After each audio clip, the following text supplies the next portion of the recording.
Well, we have a Toyota fastest now in this morning warm-up here at Le Mans. It's the Martin Brundle car, and as it's been fastest in all of the sessions so far, in pre-qualifying and in qualifying, I suppose it's upholding that honour, with a 3-minute 37.799. It's some 8 seconds slower than they did in qualifying, but of course now in race trim, they're on different tyres, they're on full tanks of fuel, they're looking after the car at this point in preparation for the start of 24 hours this afternoon. On board here, an interesting shot from the Olivier Beretta Viper. Now this is the car that is fastest in its class, in the GTS class, taking us through the chicane, using a little bit of curb there. That surprises me in a way that in this morning's warm-up you'd actually want to be going that hard that you'd be bouncing it over the curb.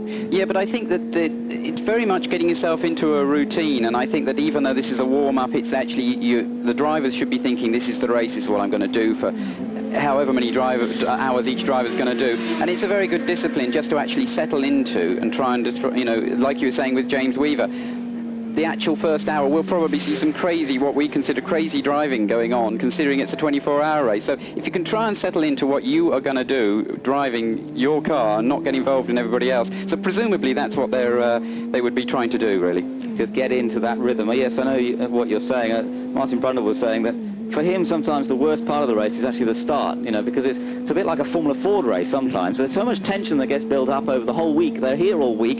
They get relatively little running because, of course, each of the three drivers has to have a go in the car, and the tension and the pressure builds and builds. And he says when you get out there for the start of the race, sometimes it's just crazy. They're almost door banging going down the Mulsanne. Well, that's right, and that's Martin.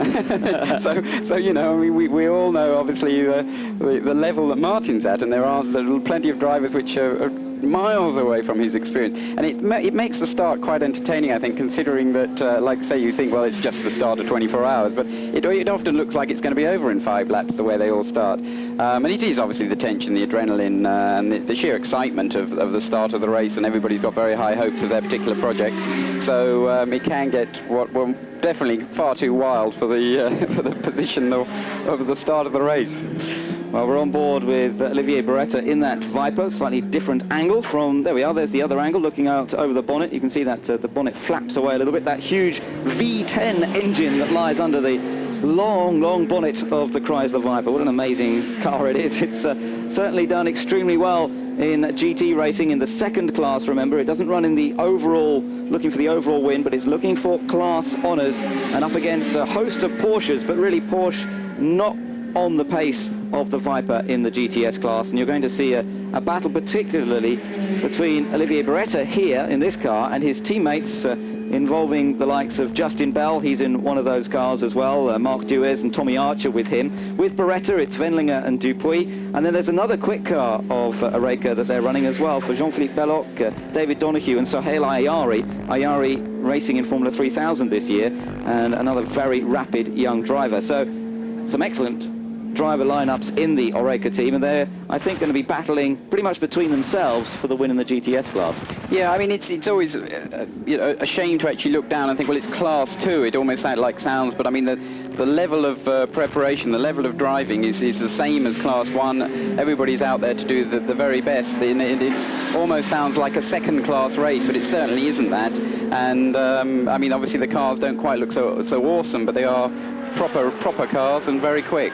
Very quick, yes. They've still got about 550 horsepower, and one or two of the younger drivers who are getting used to some of the other Vipers out of Formula 3, I think they're finding it a little bit of an eye-opener that when you actually get on the power, the thing really wants to move around, and not the easiest car in the world to drive. And of course they've also got to watch out all the time, haven't they, because the class 1 cars, the prototypes, are coming up very quickly at certain points on the track, particularly under braking, where they tend to lose out a fair bit under braking. They've got to be so aware